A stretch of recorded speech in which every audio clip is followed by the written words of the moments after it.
বর্তমান বিশ্বের চলমান পরিস্থিতি মুসলমানদের উপরে বর্বর নির্যাতিত বোমা হামলার প্রতিবাদে আজকে আমরা আলোচনা শুনব ইহুদিদের ইতিহাস, বনি ইসরাইলের ইতিহাস এবং ফিলিস্তিনদের ইতিহাস সম্পর্কে। তার কারণ শত্রুকে না চিনলে তার ষড়যন্ত্র বোঝা যায় না, ঠিক কিনা বলুন? ষড়যন্ত্র বুঝতে হলে শত্রুটাকে চিনতে হয়। তো যেই ফিলিস্তিনের ওপরে ইহুদিরা, ইসরায়েলেরা তারা যে বর্বর নির্যাতিত হামলা চালাচ্ছে, আগে আমাদের তাদেরকে চিনতে হবে যে আসলেই তারা কেমন, তাদের স্বভাব চরিত্র আগে কেমন ছিল, এখন কেমন আছে বা ভবিষ্যতে কেমন হতে পারে। আমরা সেই সম্পর্কে সুদীর্ঘ আলোচনা শুনবো ইনশাআল্লাহ। সম্মানিত হাজিরিন, তাহলে প্রথমে আমরা শুনব এই ইহুদিদের উৎপত্তি কোথা থেকে, ইহুদিদের জন্ম কোথা থেকে, বনি ইসরাইলদের জন্ম হয়েছে কোন জায়গা থেকে, সেই বিষয়ে আমরা আলোচনা শুনব। বলেন ইনশাআল্লাহ। ইহুদিদের তথা বনি ইসরাইলদের জন্ম সম্পর্কে আলোচনা শুনতে হলে সর্বপ্রথম আমাদেরকে যেই নবীর কাছে যেতে হবে, তার নাম কি? হযরতে ইব্রাহিম আলাইহিস সালাম।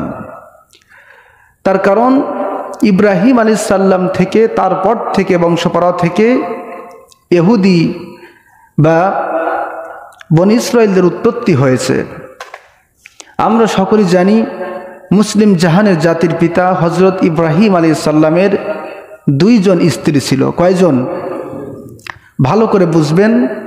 আমরা কিন্তু আলোচনা শুনতেছি ইহুদিদের উৎপত্তি কোথায়, ইহুদিদের জন্ম কোথা থেকে এবং বনি ইসরাইলদের উৎপত্তি কোথা থেকে, সেই গুরুত্বপূর্ণ বিষয়ে আমরা আলোচনা শুনতেছি।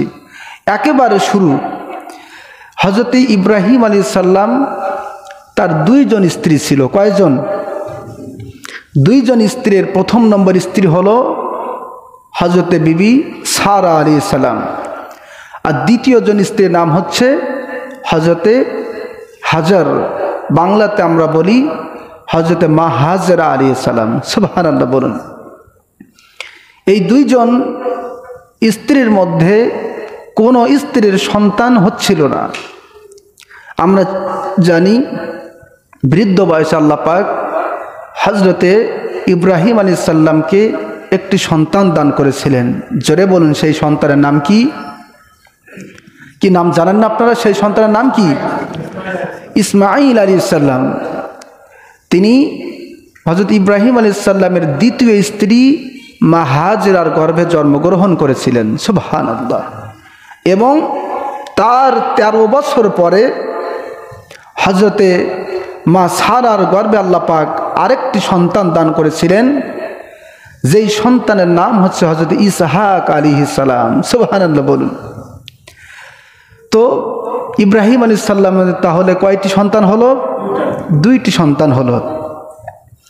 হযরত ইব্রাহিম আলাইহিস সালাম তিনি তার দ্বিতীয় স্ত্রী হযরতে মা হাজরা আলাইহিস সালাম এবং তার সন্তান ইসমাঈল আলাইহিস সালামকে তিনি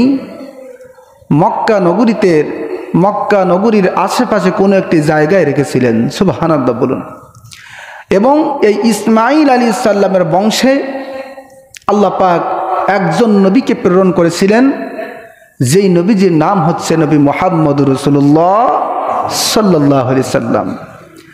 আর অপর দিকে হযরতে ইব্রাহিম আলাইহিস সালাম তার প্রথম স্ত্রী মা সারা আলাইহিস সালাম এবং তার সন্তান ইসহাক আলাইহিস সালামকে হযরত ইব্রাহিম আলাইহিস সালাম বর্তমান যেখানে ফিলিস্তিন, জেরুজালেম, সেই স্থানে রেখেছিলেন। সুবহানাল্লাহ। তো ইসমাঈল আলাইহিস সালামের বংশধরের মধ্যে আল্লাহ পাক একজন নবী প্রেরণ করেছিলেন, সেই নবীজির নাম হচ্ছে রহমাতাল লিল আলামিন নবীজি, আমাদের নবীজি। বলেন সুবহানাল্লাহ। আর ইসহাক আলাইহিস সালামের বংশধরের মধ্যে আল্লাহ পাক অসংখ্য অগণিত নবী এবং রাসূল প্রেরণ করেছিলেন। সুবহানাল্লাহ। এই ইসহাক আলাইহিস সালামের আরেকজন সন্তান হয়েছিল যার নাম ছিল ইয়াকুব আলাইহিস সালাম। কি নাম বললাম?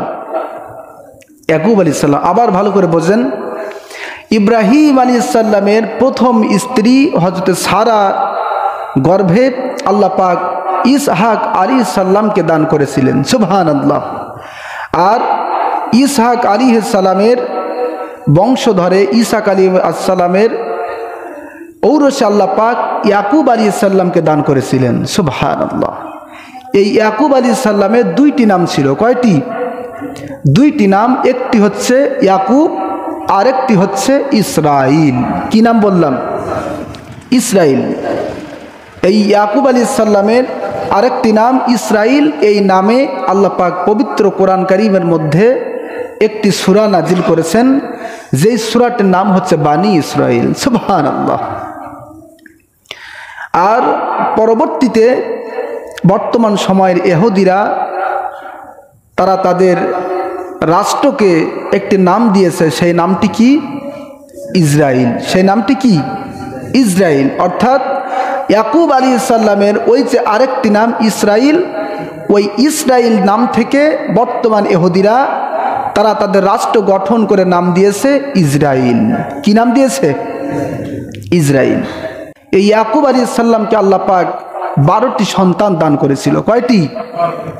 12টি সন্তান দান করেছিল। ইতিহাসের মধ্যে তাদের নাম এভাবে এসেছে, বিশেষ করে হিব্রু বাইবেলের মধ্যে তাদের নাম উল্লেখ করা হয়েছে। একজনের নাম হচ্ছে সিমন, আরেকজনের নাম হচ্ছে লেভি, আরেকজনের নাম হচ্ছে জুদা, আরেকজনের নাম হচ্ছে ডান, আরেকজনের নাম হচ্ছে নাফতানি, আরেকজনের নাম হচ্ছে গাড, আরেকজনের নাম হচ্ছে আশের, আরেকজনের নাম হচ্ছে ইসসাচার, আরেকজনের নাম হচ্ছে জেবুলুন, আরেকজনের নাম হচ্ছে ইউসুফ, আরেকজনের নাম হচ্ছে ইয়াহুদা, আরেকজনের নাম হচ্ছে বেনিয়ামিন। সুবহানাল্লাহ। ইয়াকুব আলাইহিস সালামের 12টি সন্তানের নাম হচ্ছে এই ইয়াকুব আলাইহিস সালামের 12 জন সন্তানের পরবর্তীতে আবার 12টি গোত্রে তৈরি হয়ে যায়। কয়টি গোত্র? 12 জন সন্তান, পরবর্তীতে তারা আবার 12টি গোত্রে ভাগাভাগি হয়ে যায়। তবে বর্তমান ইসরায়েলের প্রধানমন্ত্রী, তার নাম কি? জোরে বলেন। Benjamin Netanyahu. এই ইয়াকুব আলাইহিস সালামের 12টি সন্তানের মধ্যে একটি সন্তানের নাম ছিল বেনিয়ামিন। কি নাম ছিল? এই বর্তমান ইসরায়েলের প্রধানমন্ত্রী ওই ইয়াকুব আলাইহিস সালামের 12টি সন্তানের মধ্যে থেকে একটি নাম, এক সন্তানের নাম হচ্ছে বেনিয়ামিন। ওই নামটাকে জুজ করে, ওই নামটাকে নিয়ে তার নাম দেওয়া হয়েছে বেনিয়ামিন নেতানিয়াহু। সম্মানিত হাজিরিন, এরপরে এই ইয়াকুব আলাইহিস সালামের 12টি সন্তান, তার মধ্যে এক সন্তানের নাম ছিল ইয়াহুদা। কি নাম ছিল? ইয়াহুদা। বর্তমান সময়ে যারা ইহুদি দাবিদার, তারা ওই ইয়াকুব আলাইহিস সালামের এক সন্তানের নাম ইয়াহুদা থেকে চয়ন করে ওই নামটা নিয়ে তাদের ধর্মের নাম রেখেছে ইয়াহুদি। বলেন আল্লাহু আকবার। ভালো করে বুঝবেন, ইয়াকুব আলাইহিস সালামের সন্তানদের নামের সাথে মিল করে ইহুদিরা তাদের ধর্মের নাম রেখেছে এবং তাদের রাষ্ট্রের নাম রেখেছে, এবং রাষ্ট্রপ্রধান যিনি, সেও তার নামের সাথে বেনিয়ামিন নামটা যোগ করেছে। সম্মানিত হাজিরিন, ইতিহাসের পাতার মধ্যে পাওয়া যায় হযরতে ইয়াকুব আলাইহিস সালামের বংশধর, অর্থাৎ যে 12টি সন্তান, তারা যে 12টি গোত্রে বিভক্ত হয়েছিল তাদেরকে বলা হয় বানী ইসরাইল। কি বলা হয়? বানী ইসরাইল। অর্থাৎ ইয়াকুব আলাইহিস সালামের সন্তানদেরকে, বংশধরদেরকে বানী ইসরাইল বলা হয়। এই বানী ইসরাইলদেরকে আল্লাহ পাক সবচেয়ে বেশি সম্মান, মর্যাদা এবং তাদেরকে সুযোগ সুবিধা দান করেছিলেন। সুবহানাল্লাহ। এই বনী ইসরাইলদের সম্পর্কে আল্লাহ পাক পবিত্র কোরআন কারীমের মধ্যে বলেন, আসা রাব্বুকুম আইয়ারহামাকুম ওয়া ইন উততুম উদনা ওয়াজআলনা জাহান্নামা লিল কাফিরিনা হাসীরা। সুবহানাল্লাহ। আল্লাহ তাআলা বলেন, আসা রাব্বুকুম আইয়ারহামাকুম, তোমরা আশা করতে পারো তোমরা ভরসা করতে পারো আল্লাহ পাক তোমাদের উপরে রহম করবেন, দয়া করবেন। ওয়াইন অত্তুম অদনা, তোমরা যদি তোমাদের ওয়াদা ঠিক রাখো তাহলে আল্লাহ পাক তিনিও তো তার ওয়াদা ঠিক রাখবেন। সুবহানাল্লাহ। অর্থাৎ আল্লাহ পাক বোঝাতে চাচ্ছেন, বনি ইসরাইলরা তোমরা যদি আল্লাহ তাআলার ওয়াদা অর্থাৎ তার ইবাদত বন্দিগি, তার দাসত্ব গোলামির ক্ষেত্রে, তার হুকুম মানার ক্ষেত্রে, আদেশ নিষেধ মানার ক্ষেত্রে তোমরা যদি ওয়াদা ঠিক রাখো, আল্লাহ পাক ও তার ওয়াদা ঠিক রেখে তোমাদের যাবতীয় সুযোগ সুবিধা দান করবেন। সুবহানাল্লাহ। ভাইরা আমার, বন্ধুগণ আমার, বনি ইসরাইলেরা খুব সুন্দরভাবে ফিলিস্তিনের এত সুন্দর জায়গায় খুবই ভালোভাবে আল্লাহ পাকের সুযোগ সুবিধা, আল্লাহ তাআলার নিয়ামত ভোগ করে সুন্দরভাবে বসবাস করতেছিলেন। কিন্তু ইতিহাসের মধ্যে পাওয়া যায় তারা তাদের লোভের বশবর্তী হয়ে, তারা তাদের লোভ সম্পদ পাওয়ার আশায় হযরতে ইউসুফ আলাইহিস সালামকে তারা কুয়োর মধ্যে নিক্ষেপ করেছিলেন। নাউজুবিল্লাহ। ওই যে ইয়াকুব আলাইহিস সালামের 12 সন্তান, 11 ভাই একসাথে হয়ে তাদের ছোট ভাই ইউসুফকে তারা কূপের মধ্যে নিক্ষেপ করেছিল। ঠিক কিনা বলুন? এখন ভালো করে বোঝেন, আল্লাহ পাক বলছেন তোমরা যদি তোমাদের ওয়াদা ঠিক রাখো, আমি আল্লাহ ওদের ওয়াদাও ঠিক রাখবো। এখন উচিত ছিল সব ভাইকে সমানভাবে চলা, সম্মান করা, ইজ্জত কদর করা, কিন্তু তারা 11 ভাই মিলে ইউসুফ নবীকে কুয়োর মধ্যে নিক্ষেপ করেছে। তার মানে কি তারা আল্লাহ তাআলার ওয়াদা ঠিক রেখেছে? জোরে বলেন। আল্লাহ তাআলার ওয়াদা ভঙ্গ করে ফেলেছে। এজন্য আল্লাহ পাক তাদের উপরে একের পর এক গজব আযাব নাজিল করতে লাগলেন। এক পর্যায়ে হযরতে ইউসুফ আলাইহিস সালামকে আল্লাহ পাক কুয়ো থেকে উঠিয়ে বণিক দলের মাধ্যমে বণিকদের হাতে ধরিয়ে দিলেন। আর ওই বণিকেরা মিশরে নিয়ে যেয়ে মিশরের বাদশার কাছে ইউসুফ আলাইহিস সালামকে বিক্রি করে দিয়েছিলেন। সুবহানাল্লাহ। তারা তো কুয়োর মধ্যে ভাইকে ফেলেছে, 11 ভাই মিলে ইউসুফ নবীকে কুয়োর মধ্যে ফেলেছে। তারা ভাবতেছে ইউসুফ আর বেঁচে নেই, কিন্তু পরবর্তীতে আল্লাহ পাক যে কোনো মাধ্যমে ইউসুফ আলাইহিস সালামকে কুয়োর মধ্য থেকে উঠিয়ে বণিক দলের মাধ্যমে মিশরের মধ্যে নিয়ে গেলেন এবং মিশরের বাদশা যিনি ছিলেন তিনি ইউসুফ আলাইহিস সালামকে কিনে নিলেন। সুবহানাল্লাহ। আলোচনা ভালো করে বুঝবেন। ইউসুফ আলাইহিস সালাম আস্তে আস্তে করে রাজ দরবারে বড় হতে লাগলেন। বড় হতে হতে তার বয়স যখন পরিপূর্ণ হয়ে গেল, ওই বাদশাহের দরবারে ইউসুফ আলাইহিস সালাম খাদ্য মন্ত্রী হিসাবে নিযুক্ত হয়ে গেলেন। সুবহানাল্লাহ। তাকে তো শেষ করার জন্য কূপের মধ্যে দেওয়া হয়েছে, কিন্তু আল্লাহ পাক তাকে উঠিয়ে রাজ দরবারে নিয়ে যে রাজকীয় মেহমান হিসাবে তাকে আপ্যায়ন করে বড় তিলে তিলে বড় করে আল্লাহ পাক তাকে এক পর্যায়ে খাদ্য মন্ত্রী হিসাবে নির্ধারণ করলেন। সুবহানাল্লাহ। তাহলে বুঝে থাকলে বলুন, বনি ইসরাইল আল্লাহ পাকের ওয়াদা কি ঠিক রেখেছিল?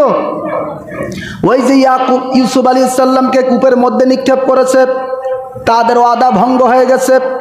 আল্লাহ পাক তাদের উপরে একের পর এক আযাব গজব নাজিল করতেছেন। এক পর্যায়ে তাদের মাঝে দুর্ভিক্ষ দেখা দিল। তাদের খাদ্য নাই, খাবার নাই, হাহাকার পড়ে যাচ্ছে।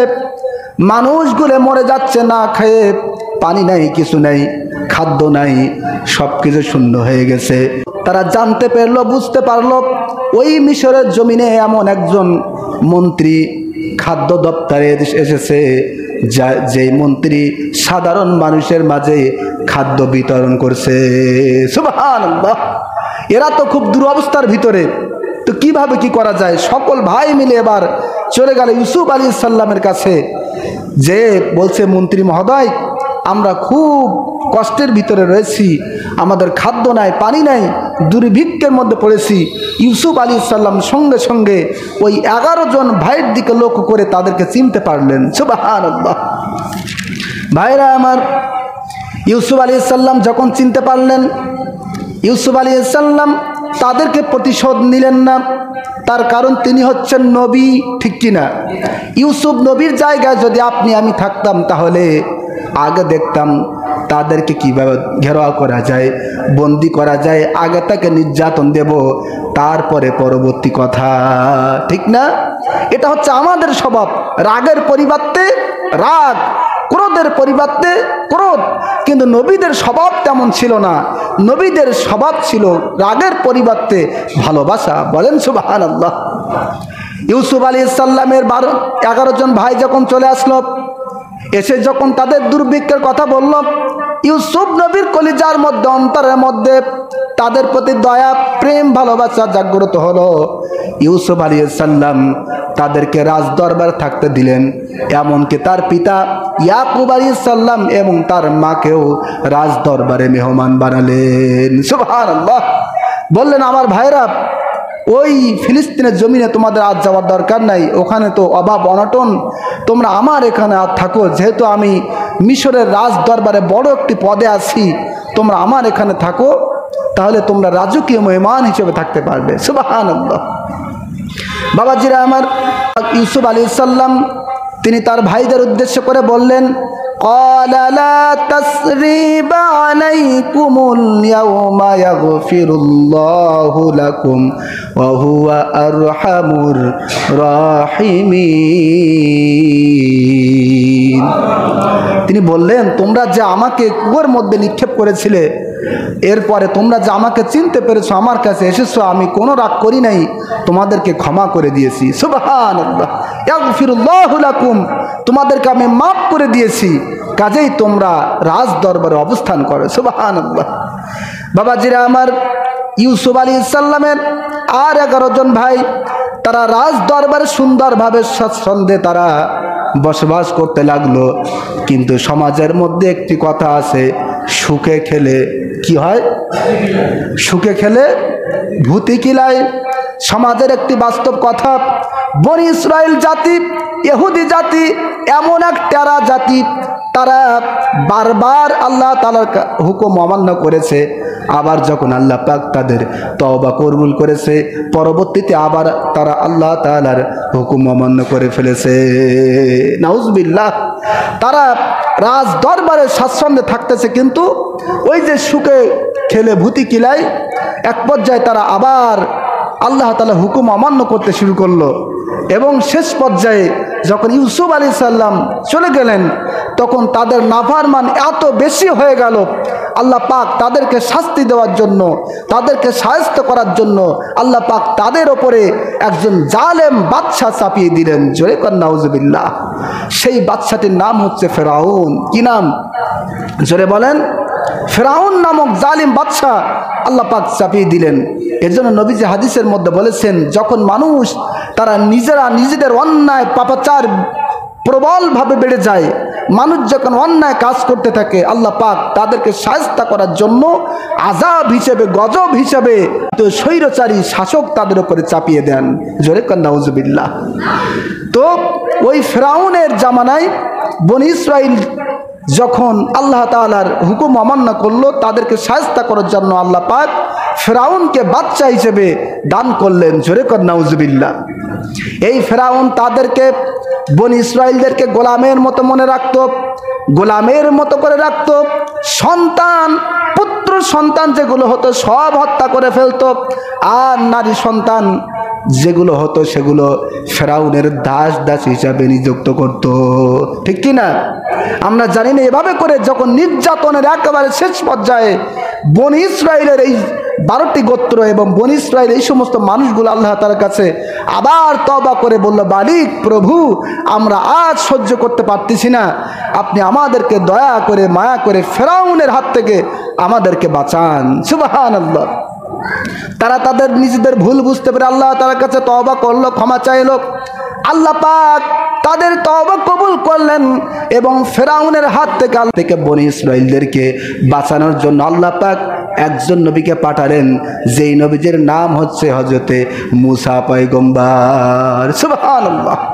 এভাবে করে হযরত মুসা আলাইহিস সালাম ঘটনাক্রমে অনেক নির্যাতন সহ্য করে আল্লাহ পাকের নির্দেশক্রমে হযরত মুসা আলাইহিস সালাম লোহিত সাগর পার দিয়ে অন্যত্রে চলে গিয়েছিলেন, ঠিক কি না?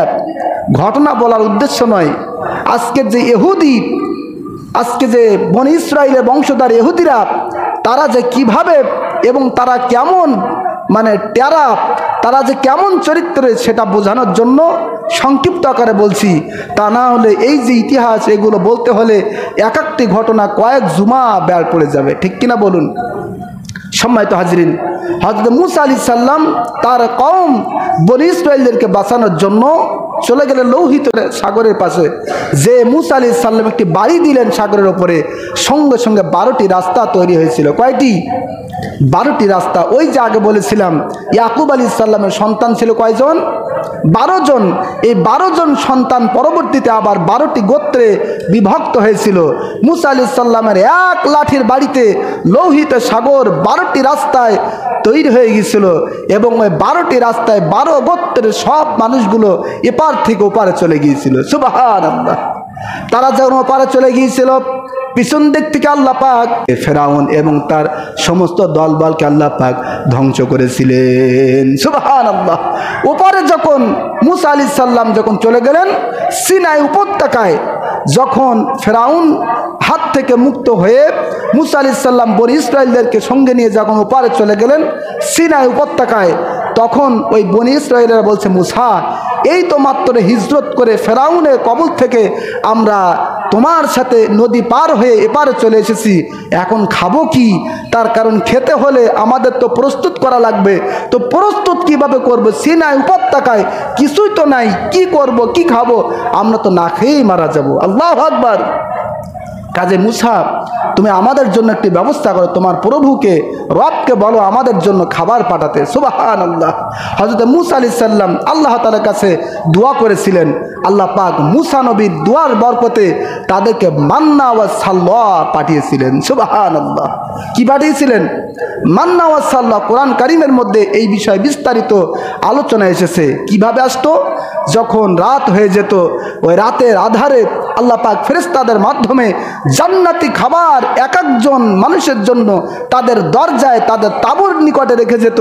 সকাল হলেই তারা দরজা খুলতেই দেখতো জান্নাতি খাবার। সুবহানাল্লাহ। এই যে খাবার খেতে খেতে তারা আবার স্বাচ্ছন্দ্যে মোটামুটি জীবনযাপন শুরু করে দিল। এক পর্যায়ে তারা আবার আল্লাহ তাআলা বিধান অমান্য করতে শুরু করলো। আল্লাহ পাক মুসা আলাইহিস সালামকে তার বনি ইসরাইল কওমদেরকে গাইডলাইন করার জন্য একটি কিতাব নাজিল করেছিলেন। জোরে বলুন, সেই কিতাবের নাম কি? তাওরাত কিতাব। এই তাওরাত কিতাব যখন মুসা আলাইহিস সালামের উপর নাজিল হলো, হযরত মুসা আলাইহিস সালাম তার কওমদেরকে বললেন, আমার কওমেরা, এই তাওরাত কিতাব শুধু তেলাওয়াতের জন্য নয়, বরং আল্লাহ পাক অনেক হুকুম আহকাম দিয়ে পাঠিয়েছেন। এই তাওরাত কিতাব তোমাদের উপরে হুকুম নিয়ে এসেছেন, অনেক বিধিবিধান নিয়ে এসেছেন। সুবহানাল্লাহ। হযরত মুসা আলাইহিস সালাম বললেন, আমার জাতি, আমার কওম বনি ইসরাইলেরা, ভালো করে শুনে নাও, এই তাওরাতের মধ্যে আল্লাহ পাক তোমাদেরকে জিহাদ করার জন্য বলেছেন। জিহাদটি কেমন? এই সিনাই উপত্যকার অপরে দূরে একটি জায়গা দেখা যায়, যেই জায়গাটির নাম হচ্ছে বাইতুল মুকদ্দাস। সুবহানাল্লাহ। ওই বাইতুল মুকদ্দাসে ওই সময় আমালিকা গোত্রে শাসন করত, তারা বাইতুল মুকদ্দাসটাকে ধরে রেখেছিল। হযরত মুসা আলাইহিস সালাম বলছেন, আমার জাতি, আমার কওম, আল্লাহ পাক নির্দেশ করেছেন জিহাদের মাধ্যমে ওই বাইতুল মুকদ্দাসে যে বাইতুল মুকদ্দাসটাকে বিজয় করার জন্য। সুবহানাল্লাহ। সঙ্গে সঙ্গে মুসার বাহিনী বনি ইসরাইল তথা ইহুদিরা বলেছিল, রে আল্লাহ নবী মুসা, এই বর্তমান সময়ে আমালিকা গোত্র সবচেয়ে শক্তিধর, কাজেই আমরা তার সাথে যদি যুদ্ধ করতে যাই আমরা সব জীবনে মারা পড়ে যাব। কাজে আমরা তো যাবই না, যুদ্ধ করতে যাবই তো না, বরং ওই সীমানায় আমরা পা দেব না। জোরে কান নাউজুবিল্লাহ। তারা বলেছিল, ফাযহাব আনতা ওয়া রাব্বুকা ফাকাতিলা ইন্না হাহুনা কাঈদুন। হে মুসা, আমরা এখানে বসলাম, যদি যুদ্ধ করতে হয় তুমি এবং তোমার রব যে যুদ্ধ করো। জোরে কান নাউজুবিল্লাহ। এভাবে করে তারা আল্লাহ তাআলা হুকুম তো অমান্য করেছে, আবার সাথে সাথে বেয়াদবিও করেছিল, ঠিক কিনা বলুন? এই যে বেয়াদবির মাধ্যমে তারা আল্লাহ তাআলার হুকুমকে অমান্যত করেছিল, এরাই হচ্ছে সেই বনি ইসরায়েলের বংশধর ইহুদি। জোরে কান কি? ইহুদিরা। ভাইরা আমার, বিশাল অনেক লম্বা চড়া ইতিহাস। এভাবে করে ইহুদিদের উৎপত্তি হয়েছে। আর ইতিহাস সাক্ষ্য দেয় যে 1947 সনে যখন দ্বিতীয় বিশ্বযুদ্ধ হয়েছিল, ওই দ্বিতীয় বিশ্বযুদ্ধে লক্ষ লক্ষ ইহুদিকে শেষ করেছিল একজন, তার নাম কি? হিটলার। তার নাম কি? ওই হিটলার তার নেতৃত্বে তার বাহিনীরা লক্ষ লক্ষ 60 লক্ষ ইহুদিকে শেষ করেছিল। বাকি ছিল মাত্র কয়েক হাজার, যেই কয়েক হাজার বর্তমান এখন পুরা পৃথিবীটাকে নিয়ন্ত্রণ করতেছে। ঠিক কিনা বলুন? সম্মানিত হাজিরিন, তো আল্লাহ পাক রব্বুল আলামিন পবিত্র কোরআন কারীমের মধ্যে বলেছেন, ইয়া আইয়ুহাল্লাযীনা আমানু লা তাত্তাখিযুল ইয়াহুদা ওয়ান নাসারা আউলিয়া, হে ঈমানদাররা, তোমরা কখনো ইহুদি এবং নাসারাদেরকে বন্ধুরূপে গ্রহণ করবে না। বাদুহুম আউলিয়া উবাদ, তারা কিন্তু একে অপরের বন্ধু। ওয়া ইয়াতাওয়াল্লাহুম মিনকুম, তোমরা মুসলমান হয়ে তাদেরকে যদি বন্ধু হিসাবে গ্রহণ করো, তাহলে আমি আল্লাহ পাক ঘোষণা দিলাম তোমরাও তাদের অন্তর্ভুক্ত হয়ে যাবে। জোরে কান নাউজুবিল্লাহ।